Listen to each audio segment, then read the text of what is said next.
다 같이 성경을 들고 일어서시기 바랍니다. 봉독해 드릴 하나님의 말씀은 에베소서 6장 14절에서 17절 말씀까지입니다. 14절에서 17절 말씀까지를 제가 봉독해 드리겠습니다. 이것은 하나님의 말씀입니다.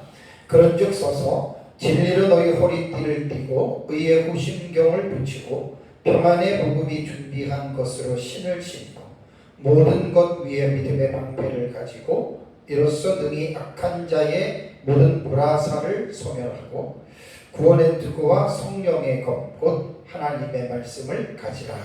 아멘. 네, 앉으시기 바랍니다. 지금 에베소서 주의 설교가 작년 11월 둘째 주인가요? 그때부터 시작을 해서 이제 이번 시간이 68번째 시간입니다.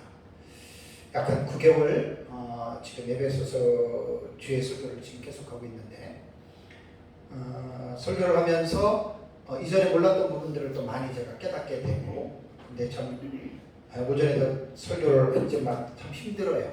주의 설교가 결코 이게 쉬운 게 아닙니다. 준비도 많이 해야 되고, 또 이제 준비한 것들을 또 전하는 과정에서도 정말 너무 좀 이렇게 쉬운 게 아니에요. 이게 33년을 목회를 하고 설교를 했는데, 이제 주의 설교 스타일은 최근에 이제 제가 몇 년 전에 이제 좀 이렇게 해서 또 언어 좀 공부하고 그래서 지금 주의 설교를 하고 있는데 이게 결코 쉽지 않습니다. 그래도 바른 설교를 해야 되겠다라는 그러한 일념이 제게 있기 때문에 힘들어도 좀 이렇게 표현상으로도 조금 이렇게 간단하게 설명하기가 참 많이 힘든 부분들이 있어서 제가 약간 힘든 가운데서도 어쨌든 여기까지 왔고, 다음 주 2시간 하면 이제 에베소서 주의 설교는 다 마칩니다. 그래서 에베소서 안에 담겨 있는 또 하나님이 또 말씀하시고자 하는 그 의도를 약 9개월 동안 계속해서 함께 은혜를 좀 나눴습니다. 이제 이번 시간에는 이제 봉독해 드릴 말씀으로 함께 은혜를 나누겠는데요. 오전 예배 시간에는 제가 교회가 주 안에서와 그 힘의 능력으로 강건해져야 된다라는 10절의 말씀을 가지고 말씀을 드리고요. 그 이유는 마귀의 관계가 이 땅에 존재하는 주님의 몸된 교회를 공격하기 때문에 교회는 하나님의 전신갑주를 입어야 할 필요성에 대해서 말씀을 드렸습니다. 이미 사도 베드로도 말한 바와 같이 베드로전서 5장 8절과 9절에도 근신하여라 깨어라 너희 대적 마귀가 우는 사자같이 두루다니며 삼킬 자를 찾나니 너희는 믿음을 굳건하게 하여 그를 대적하라. 이는 세상에 있는 너희 형제들도 동일한 고난을 당하는 줄을 알미라라고 베드로 사도도 성도들에게 교훈을 했습니다.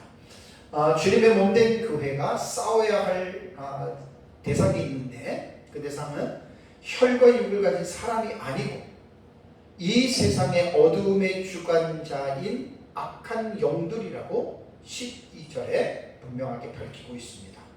그래서 그리스도인들은, 교회는 악한 영들의 공격을 대비하기 위해서 반드시 전신갑주를 입어야 됩니다. 이게 명령형으로 다 되어 있습니다. 전신갑주를 입으라, 전신갑주를 취하라, 전부 다 명령형입니다.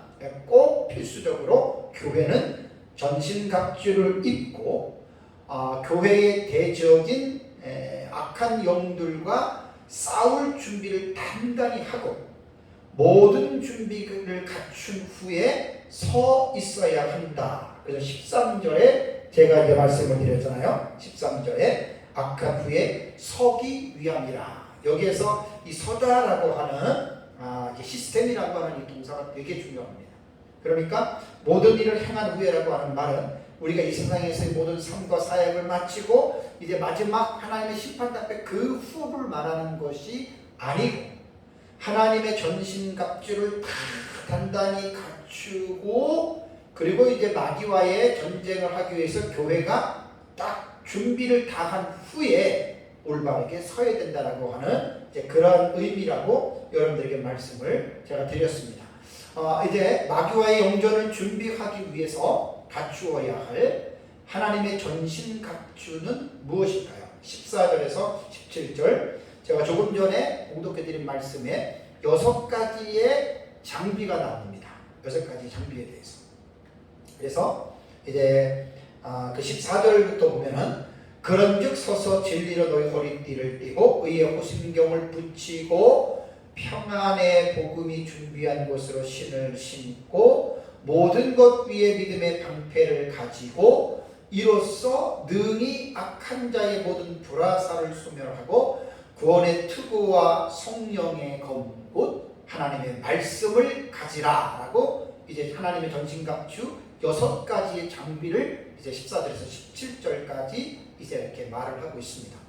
본문을 해석하기 전에 제가 본 단락을 구문론으로 먼저 볼 수 있어야 한다라는 생각하에서 이제 구문론으로 보아야 할 그 이유에 대해서 말씀을 드리겠습니다.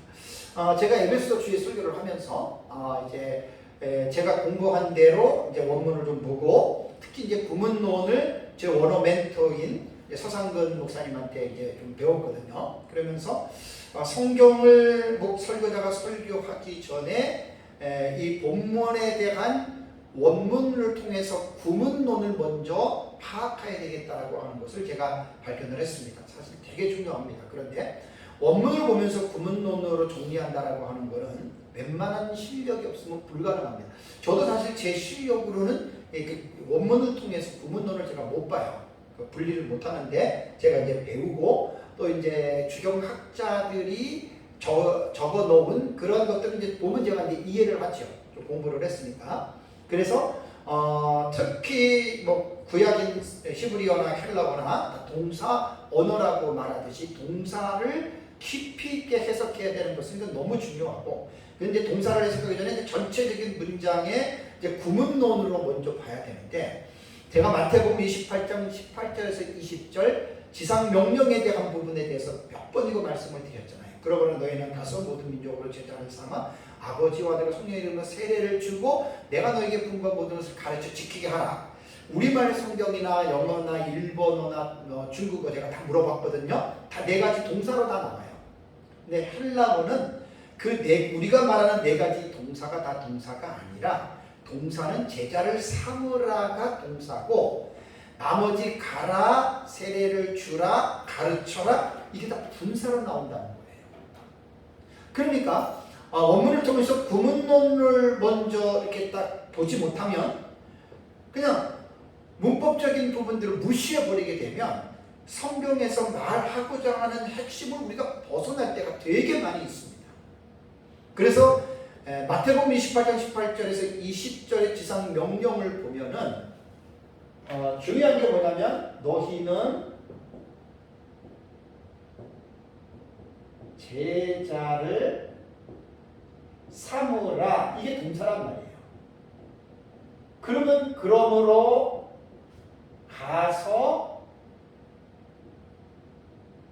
세례를 주고 가르쳐 이게 뭐냐면 분사란 말이에요. 분사.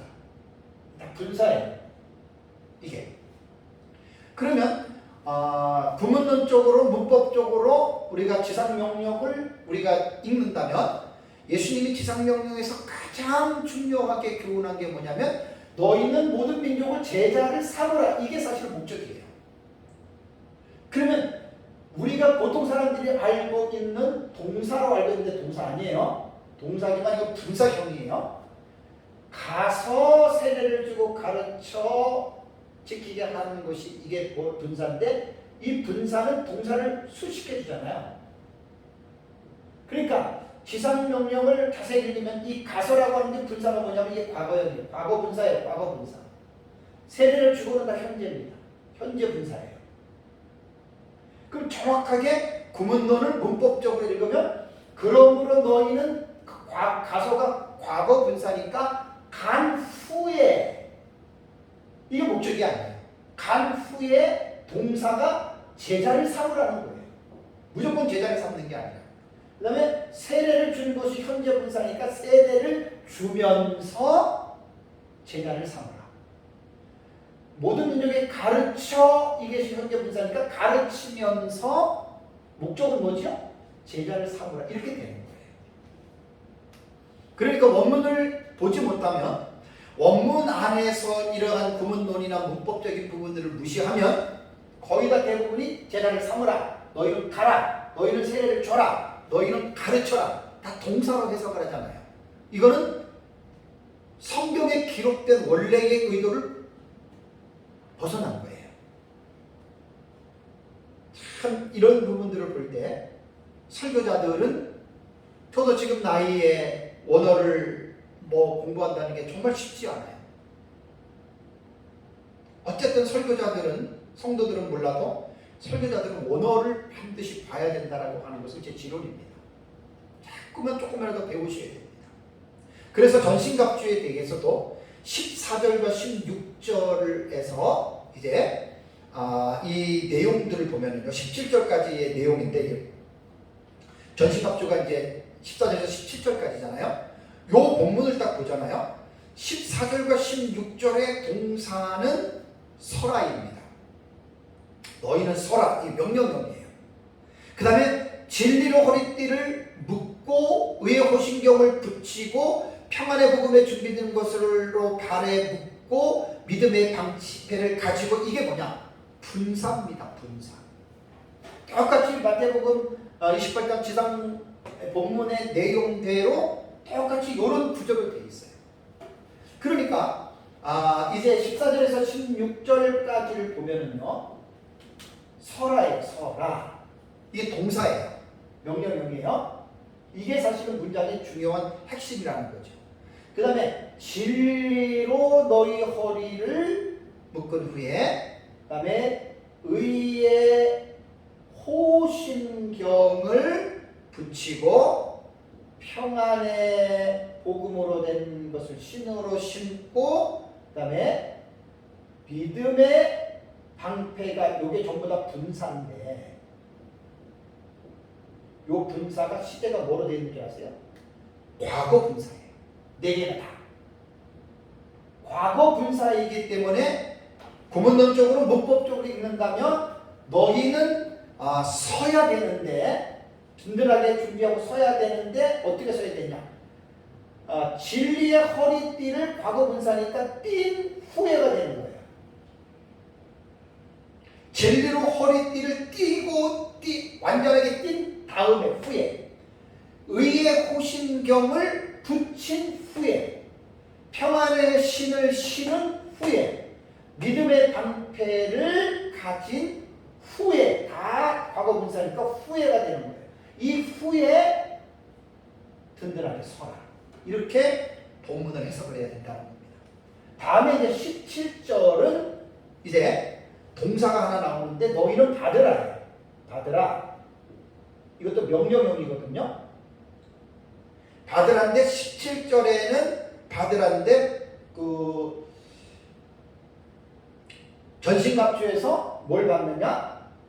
구원의 투구, 성령의 검, 이렇게 나옵니다. 그러니까 본문을 우리가 관찰할 때 구문론적으로 주부와 술부라 그러죠. 주어가 뭐고 수로가 어떤 부분이냐, 이게 이제 문장을 읽는 핵심적인 내용이거든요. 그러니까 지상명령에서도 주부와 술부에서 동사가 제자를 삼으라가 이게 동사인데, 이거 구분하지 못하면 분사를 가지고 전부 다 동사로 읽어버리면 성경에 기록된 의도를 모르는 거예요. 마찬가지로 이것도 마찬가지입니다. 사실 지상명령만큼 이게 심각한 것은 아니에요. 이건 그냥 진리로 허리를 띠고 의의 호신을 붙이고 그냥 읽는데, 정확하게 읽으려면 이것이 과거 분사로 되어져 있기 때문에 띈 후에, 묶은 후에, 붙인 후에, 가진 후에라고 하는, 이렇게 이제 문장을 봐야 됩니다. 사도 바울은 마귀의 관계를 대적하기 위하여 교회가 하나님의 전신갑주를 입으라고 명령을 했습니다. 취하라, 입으라 이렇게 명령했는데, 하나님의 전신갑주는 그렇다면 어떤 것일까요? 6가지, 제가 아까 봉독해 드린 가운데에 6가지가 나옵니다. 사람의 힘과 능력으로는 악한 영들을 이길 수 없습니다. 꼭 기억해요. 교회가 악한 영을 이길 수 있는 유일한 방법은 하나님의 전신갑주를 입어야 됩니다. 그래야지만이 악한 영들을 이길 수가 있습니다. 그래서 헬라 원문에 보면은 문장 서두에 나오는 단어를 살펴보면 이제 그냥 보통 헬라어도 문장이 이렇게 전개되는 게 있습니다. 뭐 동사가 주어와 동사가 이렇게 나오고 이렇게 쭉쭉쭉 나오는데 어떨 때는 뭐 명사가 형용사가 동사가 갑자기 앞에 탁 뛰어나올 때가 있어요. 그럴 때는 그것을 강조용법입니다.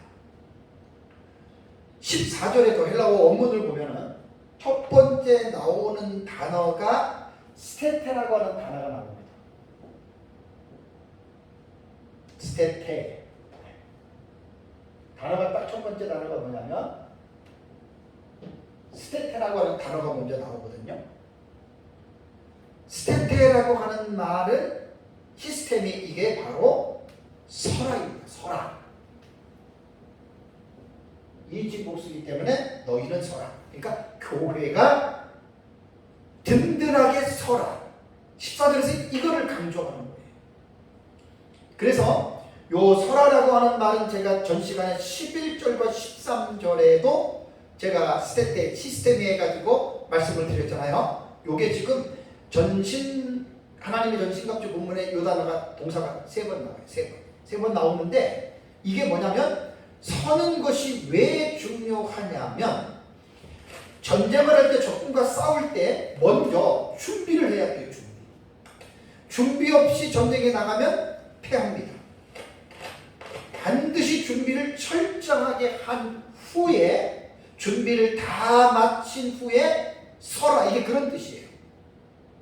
그러니까 여기에서 그러므로 너희는 서라. 어떻게? 진리의 허리띠를 띈 후에 의의 호신경을 붙인 후에 평안의 신을 신은 후에 믿음의 방패를 받은 후에 이 후에 서라고 하는 말은 완전한 준비를 갖추고 나서 악한 영들과의 전쟁에 들어가라는 그런 뜻입니다. 이게. 그런데 여기에 선다라고 하는 이 말은요, 교회가 서야 할 신앙의 자리는 예수 그리스도의 십자가와 부활입니다. 그래서 예수 그리스도께서는 십자가와 부활로 마귀를 이기시고 승리하셨죠. 그렇기 때문에 교회가 아무데나 쓰면 안 됩니다. 세상에 서도 안 되고 사람에게 서도 안 되고 명예에 대해서도 안 되고 반드시 십자가와 부활에 교회가 서야 그래야 이제 그것을 통해서 우리가 마귀와의 싸워서 여러분이 승리할 수 있다라고 하는 말입니다. 그래서 설화라고 하는 스테테는 시스템이 이것도 명령 과거예요. 그러니까 명령에는 과거가 없다 그랬는데 이것이 분해하면은 과거가 나오는데 이것은 시대에 상관이 없어요. 그러니까 시대에 상관이 없기 때문에 단호하게 해서 그러니까 적당히 쓰는 게 아니라 정신 바짝 차리고 확실하게 든든하게 서라. 이 강조용법이거든요. 이게 단호함이라고 하는 용어는요. 그리고 이것은 태가 능동태입니다. 교회가 자발적으로 서라는 거예요. 억지로 쓰는 것이 아니라. 그러니까 능동태는 대상이 해야 할 의무와 책임을 강조하는 거예요. 교회가 혹은 성도가. 그러면 그리스도인이 취해야 할 하나님의 전신갑주는 이제 어떤 것일까요? 첫 번째 14절을 보면은 진리로 너희 허리띠를 띠고 그랬죠. 그죠? 진리. 자, 허리띠. 근데 여기 보면은 이제 전신갑주 6가지가 그 당시에 이제 전쟁을 할 때 특히 이제 로마 군인들의 그 군사들의 그 모습을 1차적으로 자료를 가지고 와서 그것을 설명을 하면서 바울이 말하고자 하는 것은 비유적으로 영적인 전쟁의 자세를 말하는 것이거든요. 그러니까 진리의 허리띠라고 하는 말은 허리띠라고 하는 오스피스는 이게 엉덩이 혹은 허리를 말하는 거예요. 거기에 띠를 띠라는 거죠. 근데 여기서 동사 띠고라고 하는 페리조사메노이라고 하는 이 단어는 이제 본 단어가 이제 페리존님입니다. 이것은 명령적 분사예요. 이게 아까 내가 띈 후에라고 했잖아요. 이게 바로 분사고 과거형이고 이것이 중간태가 됩니다. 중간태라고 하는 말은 자기 자신을 위해서 능동적으로 하는 거예요. 그러니까 조금만 이제 한라와 같은 경우 성도들이 이제 뭐 중간태, 능동태, 수동태 이런 거는 몰라도 설교자들이 여기에서 말하는 이 동사의 태가 능동태입니다. 그러면 딱 성도들이 알아듣는 거예요. 중간태입니다. 혹은 수동태입니다. 딱 얘기를 하면 성도들이 요거 공부하는 거 별로 어렵지 않아요. 몇 번 설교 들으면 금방 적용이 돼요. 중간태이기 때문에 중간태는 능동으로 해석을 하되 자기 자신을 위해서 하라는 거거든요. 자발적으로. 그러니까 진리의 허리를 띠는 것은 교회가 억지로 허리를 띠라는 것이 아니고 명령이기 때문에 반드시 떼야 되고 이것은 자발적으로 교회를 위하여 자발적으로 이 허리띠를 떼야 된다는 말입니다. 그래서 사실 원문에 보면은 허리띠라는 말은 없습니다. 그냥 허리지. 허리를 묶으라고 그랬지 허리띠라는 말은 없습니다. 그래서 진리로 여러분들의 허리를 동이십시오. 이렇게 말해야 돼요. 허리에 띠를 떼라 그런 말은 아니에요. 그래서 로마 군인들의 전투 복장에서 허벅지를 보호하기 위해서 짧은 바지처럼 생긴 앞치마를 입었다고 그래요. 그러면 여기서 이제 그게 중요한 게 아니고 진리가 뭐냐가 중요한 거예요. 본질은. 여기에서 상징적인 의미에서 볼 때는 악한 영들과의 영전에서 진리긴 하나님의 말씀으로 보면 됩니다. 진리는 하나님의 말씀인데 조금 이건 좀 이제 그 어떤 개발적인 면이고 여기에서 말하는 진리라고 하는 알레데이아는 일반적으로 거짓에 반대되는 진실을 말하는 거거든요. 참이라는 거예요.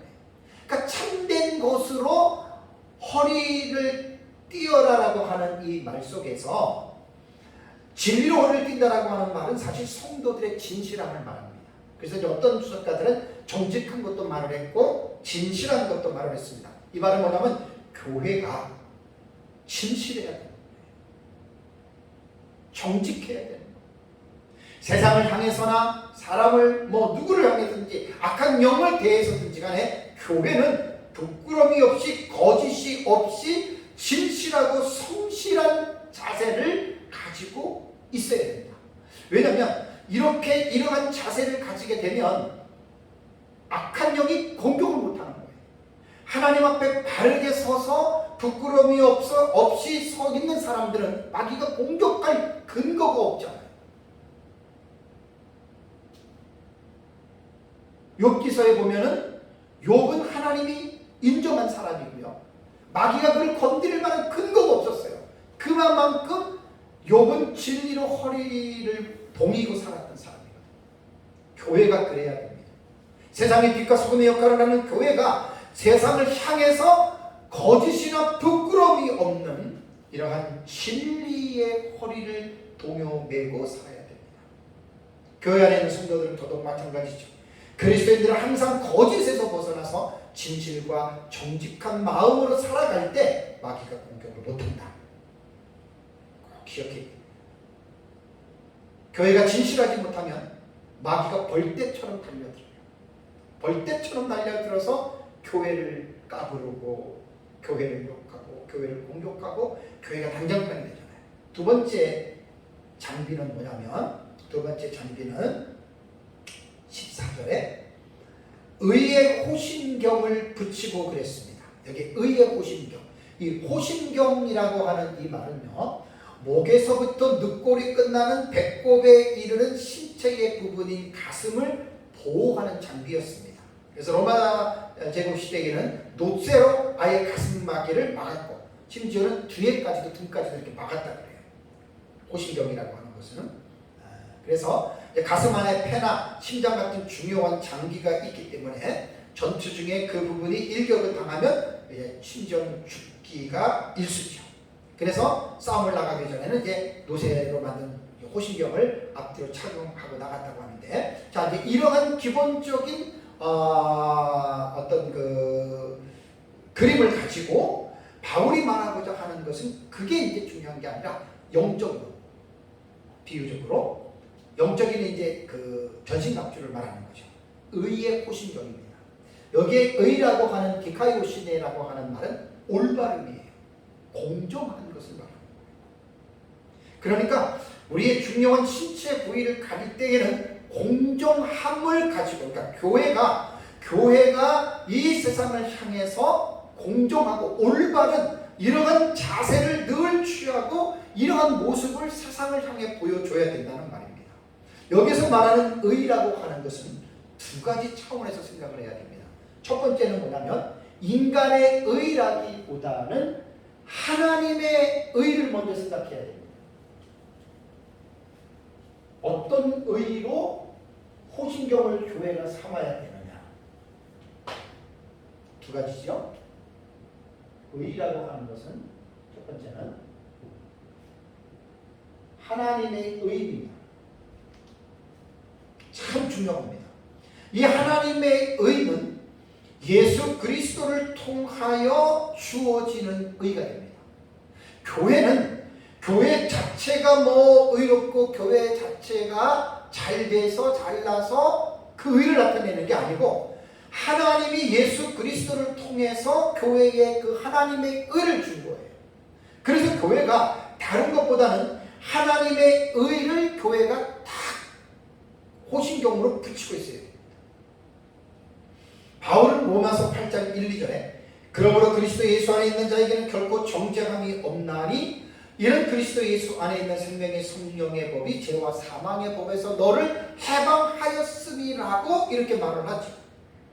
이 말이 뭐냐면 교회가 그리스도인들이 부족함이 있고 잘못된 모습이 있어요. 이 세상에서는 완전한 교회도 없고 완전한 사람도 없어요. 부족해요. 쓰러질 수 있어요. 넘어질 수 있어요. 그럼에도 불구하고 교회가 마귀로부터 정죄를 당하지 않는 이유는 그리스도 예수 안에 있기 때문에 여러분 우리가 정죄를 받지 않는다는 말입니다. 이것이 하나님의 의입니다. 이 하나님의 의의 호신경을 교회가 붙들고 있어야 됩니다. 교회가 어떤 일로 인해서 잘못했다. 성도가 어떤 일로 인해서 죄를 지거나 잘못했다 그러면 반드시 마귀는 참속합니다. 공격이거든요. 야, 교회가 이래가지고 너네가 구원받은 너네가 이래가지고 해서 공격을 하잖아요. 그때 하나님의 의의 호신경이 있는 사람들은 그 하나님의 의를 내세워서 사단의 정죄를 우리가 대적합니다. 그래서 말씀을 많이 알아야 됩니다. 로마서 8장 38절 39절에 바울은 이렇게 고백합니다. 내가 확신하노니 사망이나 생명이나 천사들이나 권세자들이나 현재 일이나 장래 일이나 능력이나 높음이나 기쁨이나 다른 어떤 피조물이라도 우리를 우리 주 예수 안에 있는 하나님의 사랑 안에서 끊을 수 없으리라라는 말이 나옵니다. 이게 하나님의 의입니다. 특히 성도들이 착각해서는 안 될 것이 내가 잘났고 내가 좀 하니까 그것 때문에 내가 좀 대단한 것처럼 생각할 수 있는데 그건 착각입니다. 인간의 의가 아닙니다. 하나님의 의의 호신경을 먼저 삼아야 됩니다. 두 번째는 뭐냐면 도덕적인 의로 제가 이제 붙입니다. 도덕적인 의다. 도덕적인 의라고 하는 말은 뭐냐면 구원받은 사람들이 구원받은 것으로 끝난 게 아니죠. 구원을 받았다면 반드시 에베소서 2장 10절 말씀대로 선한 일을 행하면서 살아가기 위해서 우리를 구원했기 때문에 선을 행해야 되잖아요. 그게 성화적인 삶입니다. 성화적인 삶. 도덕적인 의. 그러니까 성화적인 삶도 우리 인간의 능력으로 사실은 이루어지는 게 아니라 하나님의 성령의 그 충만함을 받아서 그 성령의 충만함으로 말미암아 우리가 하나님의 법을 행할 수가 있잖아요. 이것을 가리켜서 도덕적인 의라고 하는 거예요. 그러니까 나는 하나님의 의가 있으니까 나는 이제 괜찮아. 그럼 이제 나는 막 살아도 돼. 그거 아니거든요. 교회가 그렇게 되면 안 되는 거거든요. 왜냐하면 책임이 있잖아요. 교회의 책임. 인간의 책임이 있잖아요. 하나님은 사람을 책임적인 존재로 지으셨기 때문에 그 책임을 회피해서는 안 된다는 말입니다. 그래서 동전의 앞뒷면 같이 하나님의 의와 또 인간의 의, 도덕적인 의, 성화적인 의라고 이렇게 말을 하죠. 그래서 날줄과 시줄처럼 함께 엮여서 교회가 사탄의 공격을 방어해요. 그래서 이러한 의의 호신경을 붙이고 있으면 마귀가 공격을 해도 절대로 다치지 않습니다. 여기서 동사 붙이고라고 하는 이 말이 아까 말씀드린 대로 분사인데 과거입니다. 명령입니다. 중간때입니다. 교회 자신을 위해서 이런 의의 흉배를 붙이되 억지가 아닌 능동적으로 하라. 중간때니까. 다음에 세 번째는 평안의 복음이 준비한 것으로 신을 신은 후에 이렇게 되죠. 이거 보면 15절을 보시면 평안의 복음이 준비한 것으로 신을 신고라고 말을 했습니다. 자, 이것을 원문을 직역하면 평화의 복음의 준비를 발에 신어라. 이게 사실 신이라고 하는 단어가 원문에 안 나옵니다. 길성남 교수님 책에 이렇게 번역했고, 혹은 이 서상근 목사님 사역에 보면은 평안의 복음의 준비 가운데에 발을 묶으라 이렇게 된 거예요. 그러니까 신이라고 하는 단어는 안 나오는데 의역을 해가지고 우리말은 신을 신으라라고 이렇게 말을 했습니다. 그렇다면 평화의 복음의 준비를 발에 신어라, 발에 묶으라. 이 말은 도대체 무슨 말일까요? 이게 좀 어려워요. 그런데 원문을 제가 이렇게 쭉 주경학자들의 주석을 보면서 여기에 소유격이 복음의라고 하는 이 소유격이 나오거든요. 유앙겔 해가지고 이게 소유격이 복음의 소유격인데, 지난번에도 제가 지난주에도 설교할 때 말했잖아요. 헬라어에서는 공부하다 보니까 소유격 해석이 되게 까다로워요. 이거를 대체적으로 이제 목적격적인 소유격으로 하느냐, 아니면 주격적으로 하느냐, 아니면 탈격으로 하느냐, 아니면 역격으로 하느냐. 뭐 예를 들면 이렇게 좀 복잡한데 제 실력으로는 그렇게 구분은 못해요. 그러나 이제 주경학자들이 말하는 것을 보면 전 이해가 돼요. 그러니까 나는 그걸 보고 제가 설명해 드리는 거예요. 두 가지 해석 방법이 있습니다. 여기 복음의라고 하는 이 소유격을 목적격적인 속격으로 해석하면 복음을 이렇게 해석을 합니다. 평화의 복음을 전할 준비로 이렇게 해석이 됩니다. 그래서 바른 성경과 공동 번역도 목적격으로 해석을 했어요. 그럼 어떻게 됐냐면 발에는 평화의 복음을 전할 차비를 하십시오. 그런데 우리말 성경은 어떻습니까? 평안의 복음이 준비한 것으로 이랬죠. 그럼 복음이니까 이건 주격적 소유격으로 한 거예요. 원문에는 소유격인데 복음의라고 해야 되는데 우리 개역 개정 성경에는 보면은 복음이로 됐죠. 이게 바로 주격적 속격이에요. 그러니까 뭐 사실 우리가 이 소유격이 주격적이냐 목적격이냐 역격이냐 이런 것을 우리는 사실 성도들이 알 필요는 없지만 대신에 설교자들은 이런 것 정도는 볼 수 있습니다. 왜냐하면 목적격으로 소유격을 목적격으로 하느냐 주격으로 하느냐에 따라서 내용이 달라지잖아요. 그러니까 우리말 성경은 주격으로 한 거예요. 그런 여기 보면은 평안의 복음이 이게 주격이 이게 원래 본문에는 소유격이라는 거예요. 근데 이제 바른 성경하고 그다음에 이제 다른 어떤 개인적으로 사역한 고영민 박사님 거기도 보니까 발에는 평화의 복음을 목적격으로 한 거예요. 그러니까 주격이 되느냐 아니면 목적격이 되느냐 의미가 차이가 있다는 말입니다. 어쨌든 제가 볼 때는 주격적 소유격이든 목적격적 소유격이든 제가 볼 때는 그건 맞고 틀리는 문제가 아니기 때문에 자기가 보는 관점으로 그냥 평화의라는 소유격을 해석하면 됩니다.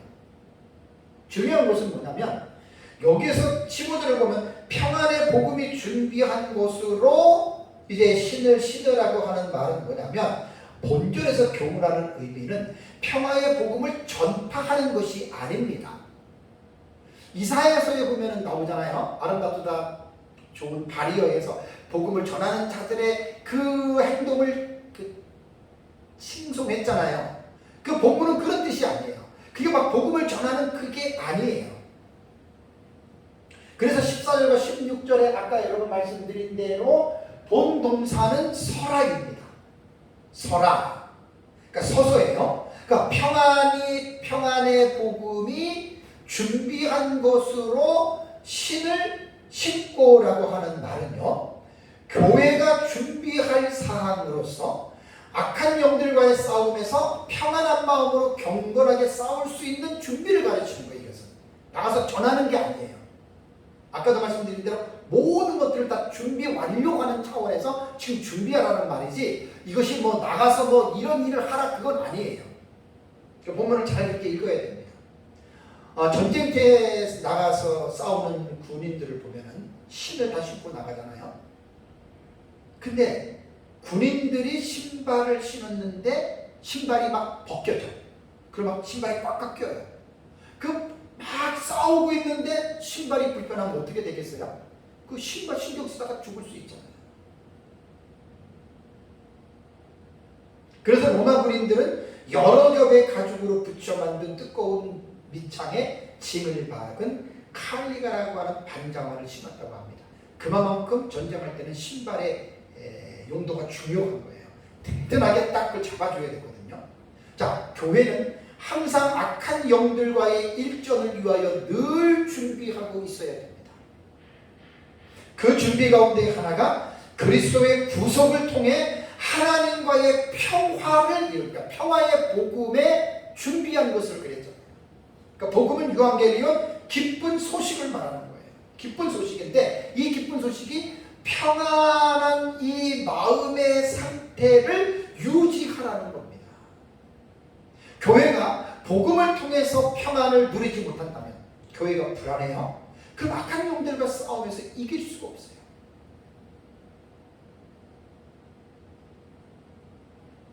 그래서 세 번째에 갖추어야 할 장비는 평안의 복음이 준비하는 것으로, 평안의 복음을 목적적으로 복음을 이래요.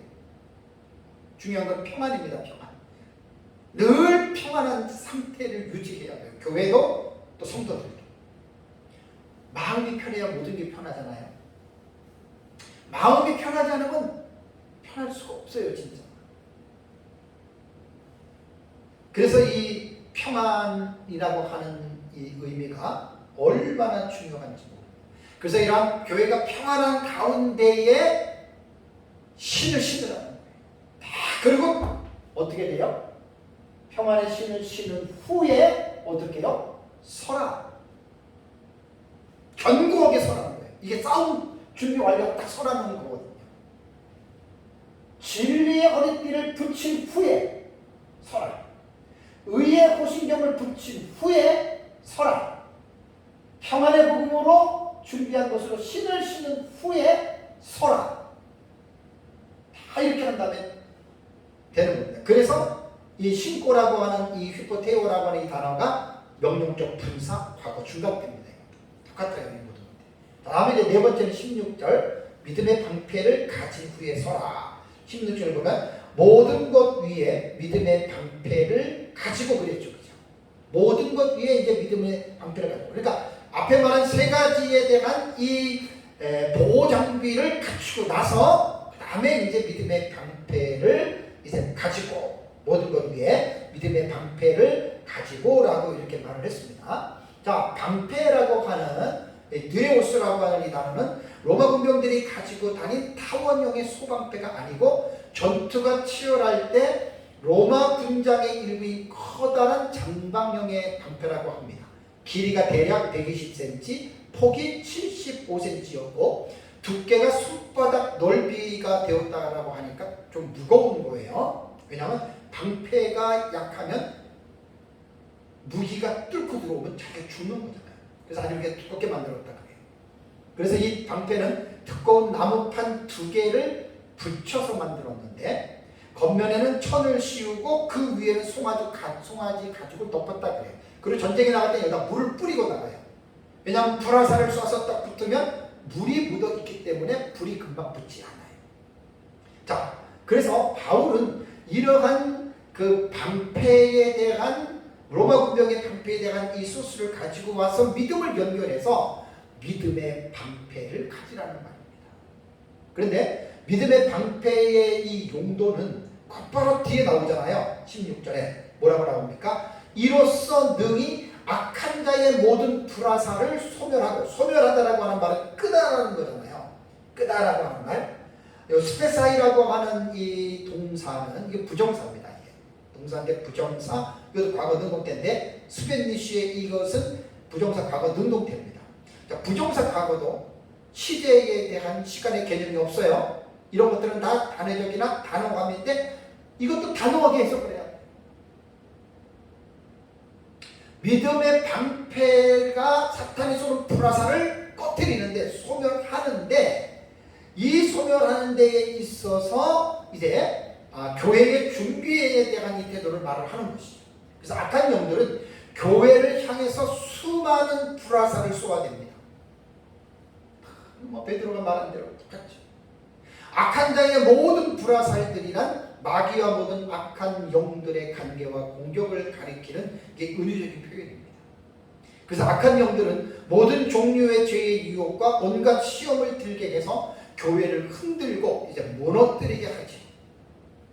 그래서 사탄의 불화살을 지나 끄는 방법은 믿음의 방패밖에 없다는 거예요. 그러니까 믿음이 중요하다는 거예요. 믿음. 믿음이라고 하는 것은 아주 좀 폭넓은 개념이죠. 근데 믿음이라고 하는 것은 제가 전에 또 자주 강조했지만, 믿음은 인간의 신념을 말하는 게 아닙니다. 자기 마음속에서 이게 떠오르는 생각이나 그걸 말하는 게 아닙니다. 믿음은 믿어야 할 반드시 대상이 필요한데 그 대상이 바로 하나님의 말씀입니다. 그러니까 하나님의 말씀을 절대적으로 믿는 믿음이 있는 사람들은 이미 사단의 불화살을 끌 수 있는 방패를 가지고 있는 거예요.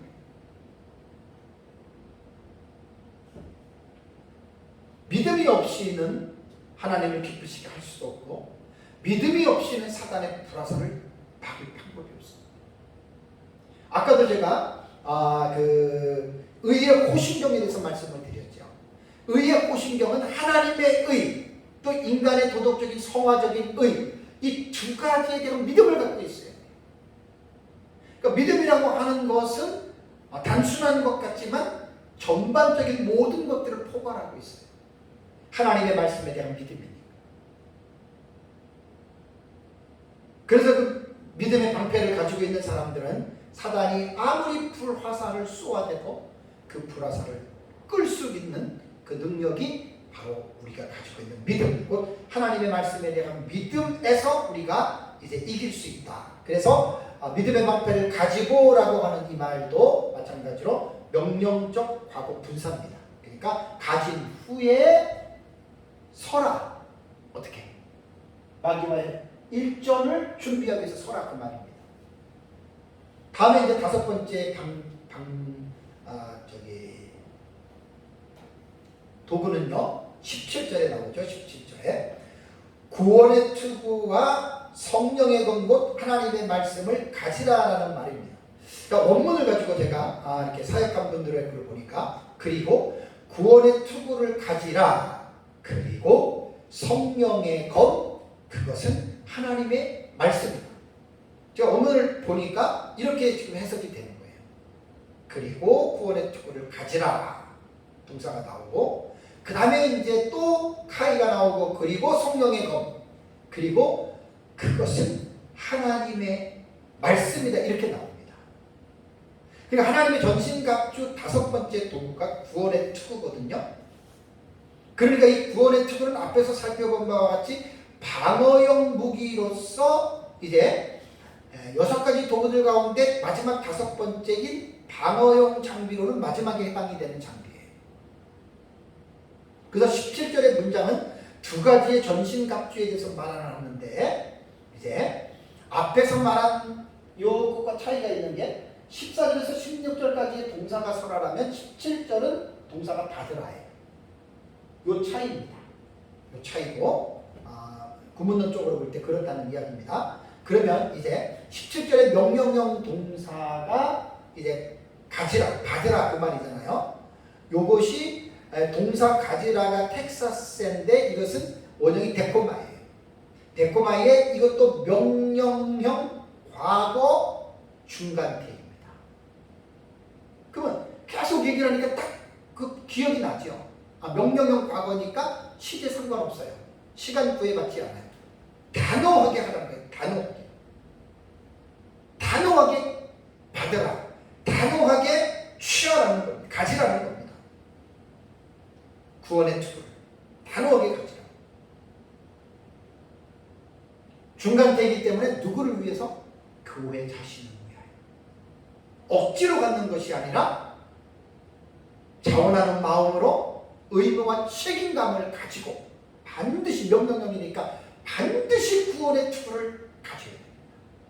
이게 본문을 보면 이렇게 읽을 수밖에 없는 거예요. 근데 여기에서 구원이라고 하는 이 말을 볼 때에 이 구원은 미래적인 구원을 말하는 게 아닙니다.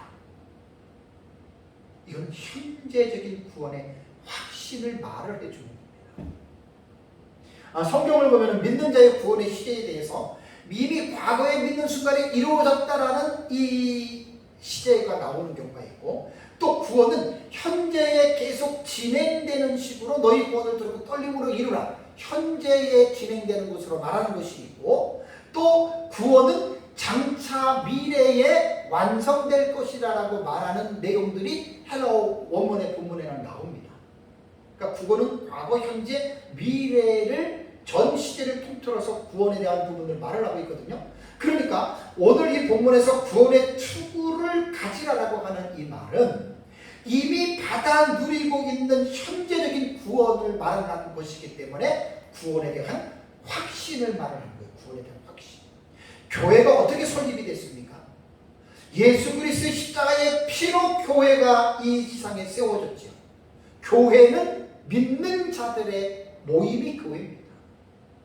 그러니까 예수 그리스도의 피값으로 산 공동체이기 때문에 교회 안에 소속되어 있는 모든 성도들은 예수 그리스도로 말미암아 내가 죄를 용서받았다라고 하는 구원에 대한 확신을 교회 자체가 충만하고 풍성하게 이 구원에 대한 확신을 가지고 있어야 됩니다. 이것이 바로 투구입니다. 구원의 투구입니다.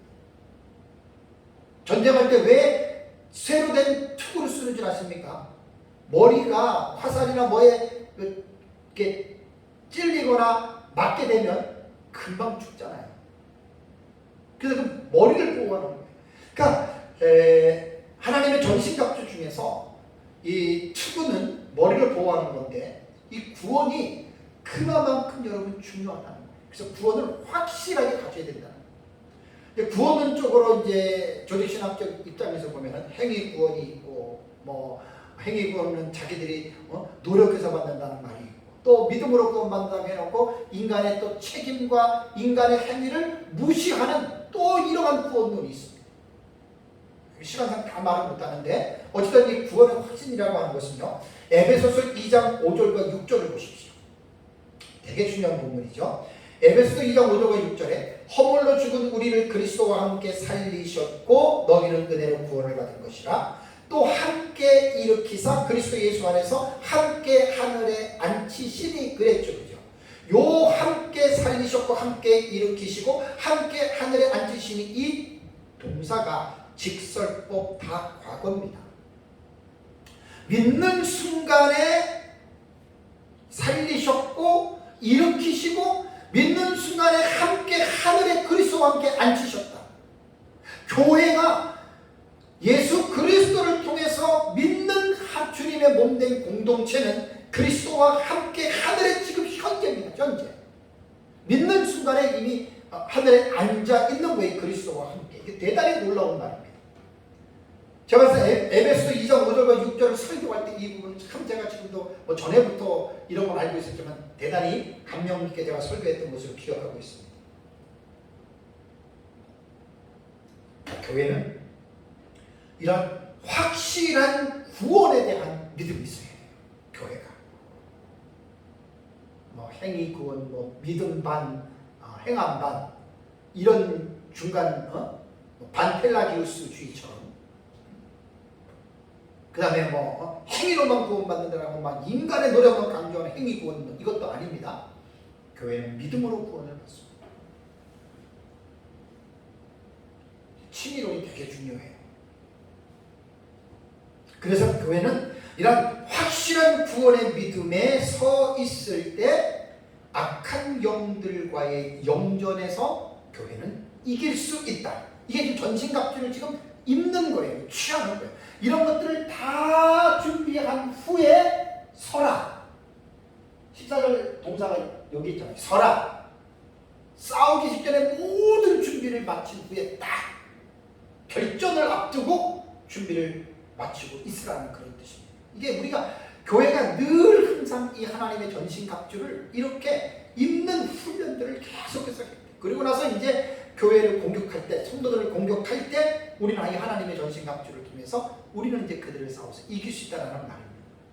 여기서 동사도 마찬가지로 여기는 이제 받으라라고 하는 말, 여기도 명령법 과거예요. 중간태예요. 자, 마지막 6번째입니다. 자, 성령의 검을 가지라라고 17절에 나오죠. 곧 하나님의 말씀인 성령의 검을 가지라라는 말입니다. 자, 여기 보면은 하나님의 전신갑주 가운데 마지막 6번째 장비는 앞에 것과는 좀 다르죠. 왜냐하면 앞에서 말한 5가지는 방어용입니다. 방어용. 일종의 방어용이에요. 그런데 6번째에 주어지는 이 성령의 검은 공격도 하고 방어도 할 수 있는 공용으로 쓸 수 있는 무기입니다. 성령의 검 곧 하나님의 말씀을 가지라. 원문을 사역하면 앞에서 말씀드린 대로 그리고 구원의 투구를 가지라. 그리고 성령의 검, 그 다음에 그것은 하나님의 말씀이다라고 이렇게 말이 나왔거든요. 그러니까 본문에 성령의 검은 마카리안투 푸뉴마토스라고 말했는데 이것은 하나님의 말씀이거든요. 이게 성령의 검은 곧 하나님의 말씀이다.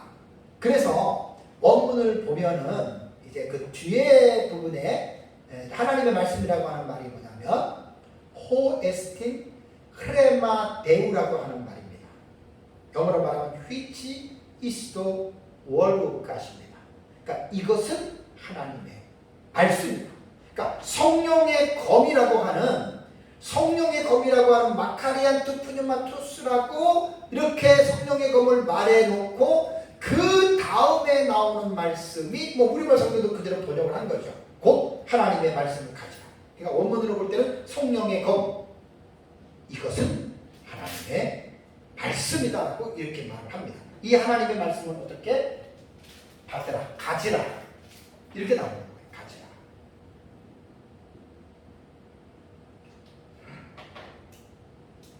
원문을 보면 아주 정확합니다.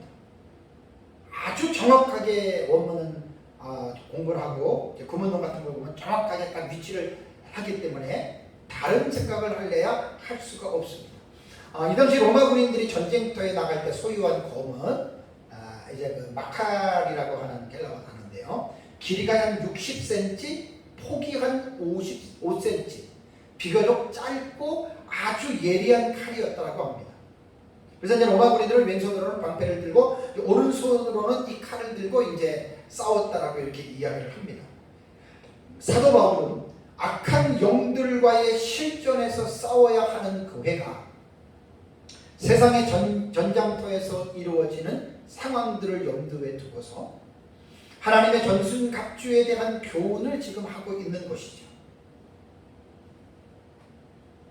전쟁하러 나가는데 공격용 무기는 없고 방어용 무기만 갖고 나가면 어떻게 싸웁니까? 상대를 넘어뜨릴 수 있는 공격용 무기가 있어야 되잖아요. 옛날에는 칼이었단 말이에요. 칼 여러분. 그래서 이제 이 칼을 바울은 성령의 검이라고 이렇게 말을 했고, 이 성령의 검은 곧 이것은 하나님의 말씀입니다라고 이렇게 이제 오늘 표현을 했다는 겁니다. 그래서 하나님은 교회가 하나님의 말씀의 검을 통하여 악한 영들을 물리치게 하신다는 사실을 기억해야 됩니다. 꼭 기억해야 됩니다.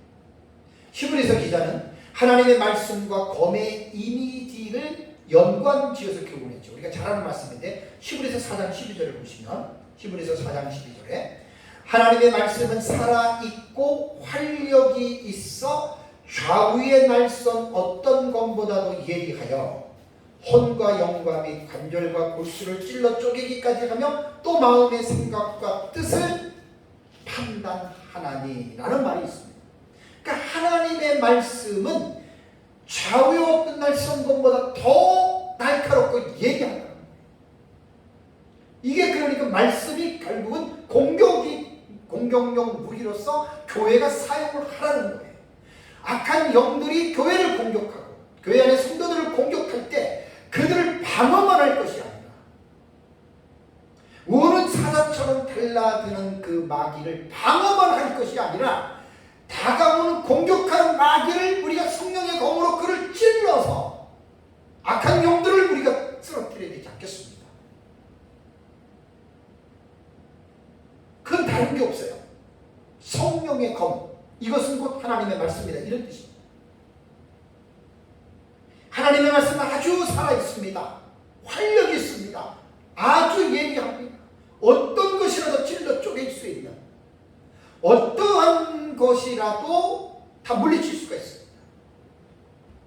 그 하나님의 말씀은 사람의 마음과 생각과 뜻을 다 압니다. 아주 놀라운 일이죠. 하나님의 말씀은 악한 영들을 물리치는 공격용 무기로서 최고입니다. 그러니까 예수님께서 마귀에게 시험을 받았죠. 시험을 받을 때 마태복음 4장 1절과 10절, 누가복음 4장 1절과 12절을 보면 기록된 말씀으로 예수님이 마귀를 물리치는 거 봤죠. 그런 뜻입니다. 교회가 사단이 우는 사자처럼 들어다니면서 교회를 공격할 때 교회는 전신 갑주를 입고 마지막 공격의 무기 하나님의 말씀을 가지고 그 공격하는 악한 영을 찔러야 됩니다. 넘어뜨려야 됩니다. 그래서 무엇보다도 교회는 성령의 검인 하나님의 말씀을 올바르게 연구하고 올바르게 가르쳐서 교회 안의 성도들이 하나님의 말씀을 잘 배우고 잘 깨닫고 그 진리의 말씀 안에 올바르게 설 수 있도록 교회는 말씀을 잘 연구해서 가르쳐야 하는 것이 교회의 최고의 사명입니다.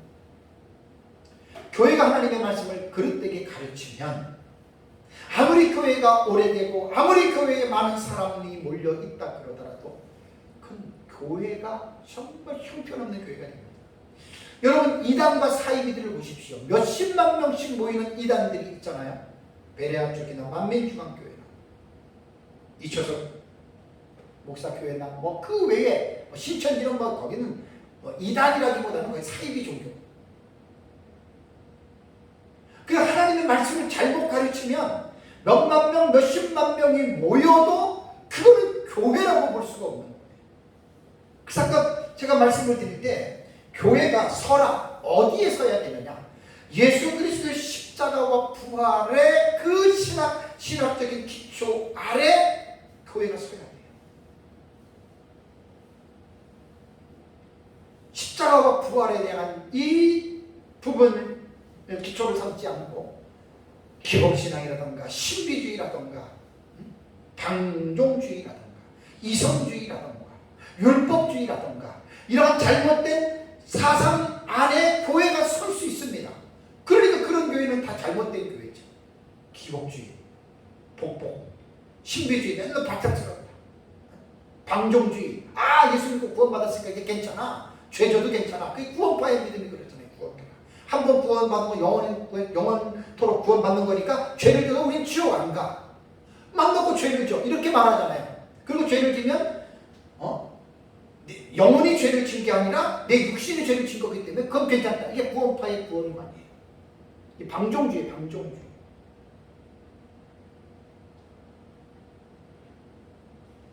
하나님의 말씀을 잘 교회는 연구하고 가르쳐요.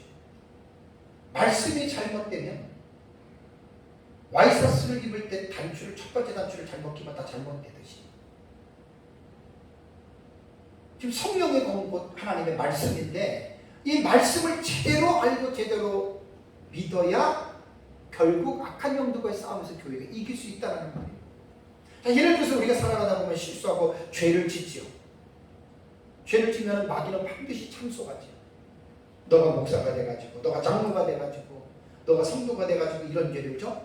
너는 죄를 짓기 때문에 넌 지옥 가야 돼. 이렇게 정죄하잖아요. 아까 제가 로마서 8장 1, 2절 말씀드렸잖아요.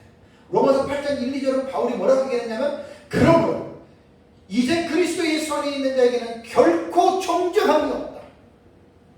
이게 말씀을 믿는 거예요. 왜냐하면 그리스도 예수 안에 있는 생명의 성령의 법이 죄와 사망의 법에서 이미 해방시켰어요. 그렇다고 정죄함이 없다고 해서 맘 놓고 죄를 지라 그런 해석은 아니지요. 그런 뜻은 전혀 아닙니다. 우리가 조심하고 조심해도 어쩔 수 없이 연약해서 죄를 질 때가 있거든요. 그때 마귀는 반드시 청소합니다. 그럴 때 이 말씀을 듣고 우리는 죄를 지면 요한일서 1장 9절 말씀처럼 자백하잖아요. 그러면 회개를 통해서 하나님이 우리 죄를 용서해 주고, 회개를 통해서.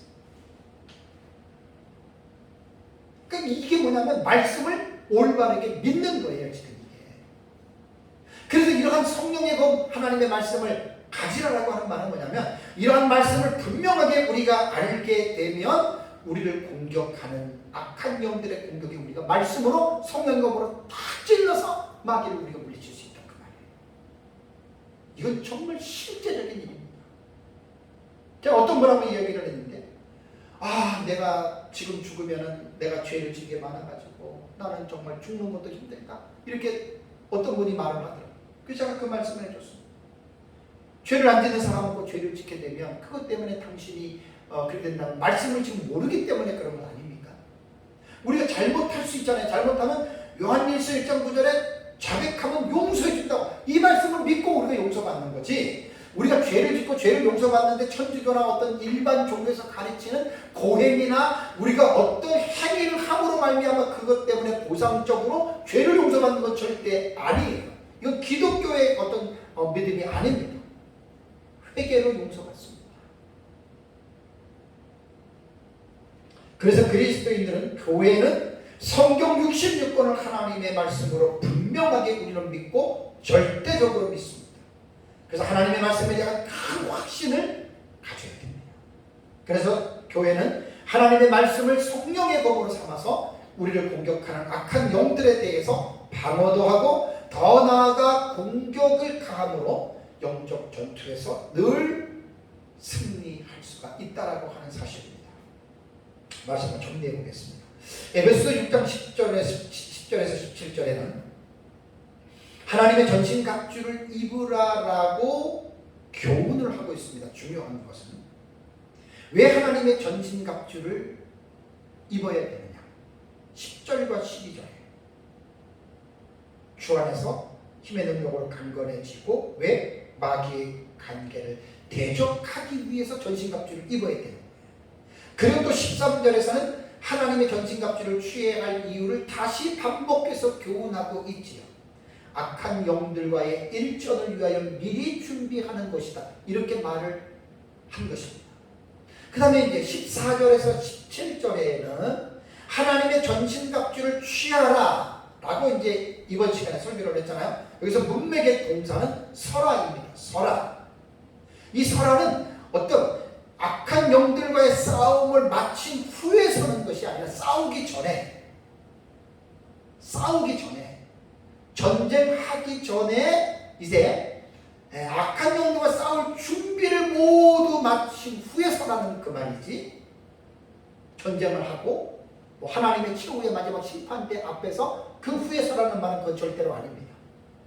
그래서 전신갑주를 취하는 6가지의 도구를 취하는 행위들은 이제 4가지, 아까 말씀드린 대로 과거 분사예요. 진리의 허리띠를 띈 후에, 과거 분사니까 의의 호신경을 붙인 후에, 평안의 신을 신은 후에, 믿음의 방패를 가진 후에 서라, 이 말입니다. 사탄과의 전쟁하기 직전 철저한 준비를 하라, 그 말이죠. 그 다음에 이제 구원의 투구와 성령의 검을 가지라. 사랑하는 성도 여러분, 우리가 살고 있는 세상은 이 세상의 임금이 마귀라고 했습니다. 그러니까 마귀가 지금 이 세상을 지배하고 있습니다. 베드로의 교훈처럼 마귀는 우는 사자와 같이 두루다니면서 삼킬 자를 찾고 있는데 계속해서 지금도 삼킬 자를 찾고 있고, 교회가 이 마귀의 공격 때문에 교회가 흔들릴 수 있습니다.